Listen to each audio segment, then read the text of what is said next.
Now, David Stearns also made another addition, this one to the starting rotation. The Mets have signed left-handed pitcher Sean Manaea to a 2-year, $28 million contract, which includes a player option after year one. Manaea is a former first-round pick by the Royals back in 2013, and since his debut in 2016, he has had his ups and downs, establishing himself as a solid mid-rotation arm with Oakland 2016. The 31-year-old Southpaw is coming off a rough campaign in San Francisco, where he posted a 4.44 earned run average, 3.90 fielding independent pitching, striking out 25.7% of batters across 117.2 innings pitched and 37 appearances, only making 10 starts and the rest out of the bullpen. At the All-Star break last year, Manaea worked with Driveline Baseball to improve his repertoire, adding velocity with more torso rotation and deepening his arsenal. For the second half of the season, Manaea's new pitch mix included a fastball sitting at 94 to 95 and touching 97,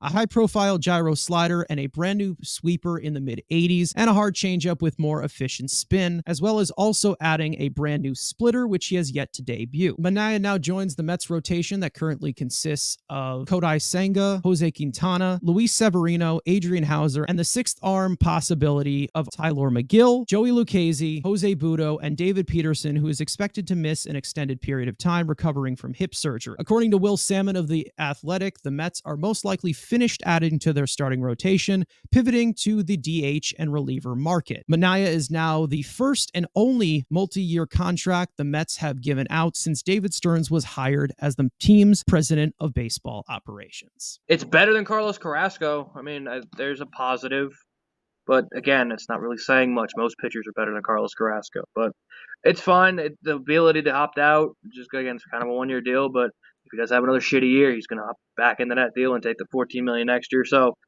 I'm not mad. It's one of the better options out there. Again, I liked him over some of the older options. So, if this Driveline BS actually works, sure, he turns into, this great, goes back to his Oakland form, great. But, it's a fifth starter, and, hell, even in Trevor Williams kind of swingman role, we'll see. It's fine. I'm not going to lose my shit over this. I like this one more than Luis Severino, because at least there's some upside, where Luis Severino's just garbage, but it's fine. I just didn't love a lot of the starting pitching options out there. Once Yamamoto got signed, and you feel like the Mets have taken that same approach, to go from offering a 12-year contract to now trying to stay in that one, and in this case, 2-year window. I feel like that really says a lot about how they evaluate a lot of the other starting pitchers who just really aren't worth it right now. Like you've said, you haven't really seen the market move for Blake Snell or Jordan Montgomery, these other guys. There just hasn't been too much to like out there. So you're taking a little bit of a gamble with someone like Sean Manaea, who is younger, has a little more upside, with the drive line and things like that. His second half numbers, they're better than his first half numbers. He also spent plenty of time in the bullpen for the Giants this season. But the fact that at least the Mets can do a 6-man rotation now, if that's something that they choose to do. At least they have the amount of pitchers that it's necessary to do it for. I don't think it's a great rotation, but at least they have a rotation now. Whereas before, we're like, who is it? Now, at least we know who it is. I still feel like it could be upgraded, especially at the top. I feel like, okay, you have your one. You have a few guys who can make a case for a number 3, like Quintana. He can make a case. Severino at the 4, Manaea at the 5, Hauser at the 6. Like, that sounds good. I just feel like they're missing at least a number 2. That's the one thing I really would like to see them get. And they don't have any name one crazy, but I feel like just another guy who's got a little more, gives you some more innings and things like that, and could just kind of more consistently is not giving up a ton of runs, I feel like would have been ideal. But for Sean Manaea, I do wonder how they're going to go about as far as, who is that sixth man. If it is Tyler McGill, do you put Joey Lucchesi in the minor leagues? Does Sean Manaea do a little bit of starting and relieving? And you have, if McGill does have like a really good spring training or something like that, and you have Hauser in the rotation, or does Hauser become the long man? I just like that it gave them options now. It gave them a little more depth to where it's not like, okay, well, now so-and-so has to be our 5th starter. They now have the opportunity where it's like, okay, this guy can go to the minors, that guy can go to the bullpen, and then this guy can be in the rotation. You kind of play it and see how it goes. See if there's guys who all of a sudden get on a hot streak or guys who are struggling, and you can kind of change things up. You kind of switch up the matchups a little bit, having a second lefty in the rotation. So, again, the Mets can kind of utilize that as well. You see some teams try to have all their lefties face the Mets. Well, now they have an opportunity to do that to other teams having two left-handers in the rotation. So, again, like Andrew, I hope the driveline stuff does work. The fact that the velo was up, we'll see if going from bullpen to starting rotation, it might be a little harder to maintain that velocity. And the other thing is with Sean Manaea is that he wasn't working deep into games when he was starting. So that kind of feels more of what a true number 6 starter is in the 6-man rotation, whereas a guy that, okay, he gives you the 4 to 5 innings and then the bullpen kind of takes over. So that's why I still feel like a guy like Jordan Hicks or another one of those guys who kind of give you those multiple inning relievers would be a really, really nice fit for this team that they could use. I feel like that's kind of the glaring weakness of this pitching staff right now is they don't have that, nice middle reliever that could kind of do the 6th, 7th and set it up for Diaz, and hopefully Lopez could kind of bounce back and be the 8th inning guy. But I feel like that would be a very nice compliment if you are going to be having a 6-man rotation. Yeah, I'd say that there is some concern with the possibility of Manaea going back into the Mets starting rotation after just pitching out of the bullpen for a majority of the season last year. But that is the magic of a 6-man rotation. You have that extra piece of rest. They're able to pitch at more max effort. They're able to pitch and utilize their talents a lot more with a 6-man rotation with that extra day of rest. You also have that kind of extra long reliever type of guy, which Sean Manaea was last year. And you also have that matchup advantage too. If you care about the lefty-lefty, this is a huge strikeout pitcher from the left side of the mound. He could be a reliever if you need him to be a reliever. This is a 6-man rotation type of pitcher right here. After what we saw last year with him going out of the bullpen, adding velocity, this is the perfect 6-man rotation guy right here. You can put him in the bullpen on maybe some short rest, and then you can give him the extra day of rest to throw at this max effort that he has elevated to at 97 miles an hour, 96 miles an hour with a fastball, adding a splitter. Like, this is the perfect fit for a 6-man rotation. I think I'm a little bit higher on this than both of you guys are. I'd like to see the Mets just go with quantity because they've just, once again, relied on so many older guys to do such a bigger workload. Now you have the workload spread out a little bit with a possibility of a 6-man rotation. I do agree with Frank that the Mets really do need to try and get a 2. I would try to do that, even though we've seen Severino be a 2 before. We've seen Manaea pitch like a 2 before. We've seen all these guys do that, but there is like a little bit of doubt in consistency. Like, I think that if you maximize the effort, if you maximize the talent and the tools that he applies, you can get 150 innings from Sean Manaea. I just like that the guy could at least get through it, because that was my concern with Severino, was the health thing. So if Sean Manaea, even if it's not great, just the fact to be able to make the starts, and we've seen all the injuries McGill has had as well, that's obviously really important. And then finally Quintana again. It was a freak thing, but he did miss some time. You do need at least one of those guys outside Senga that could be there for you every 5 days. And Hauser's been durable too.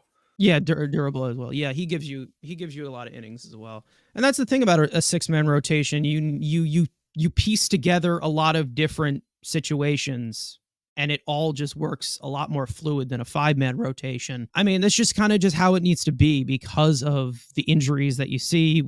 You can get the most out of more pieces. Out of a 6-man rotation, you can see some replaceable pieces as well and plug some in. You have some prospects as well that maybe if they do impress in the upper levels of the minor leagues, you can maybe give them a start. There's a few, that will be in AAA. Maybe it is Lucchesi or Budo or McGill. Obviously, I would, in my opinion, trade for one of somebody like Cease or Luzardo or Peralta or Keller or something like that. A young, controllable piece that you can put at the top of your rotation to pair up with Senga. So when we're talking about the number 2 pitcher, even though that guy might not be there in free agency for this season, you can make the case that the guy is there for next season. And I feel like the guy that would fit that is Brandon Woodruff, because we've seen Woodruff pitch like a number 2.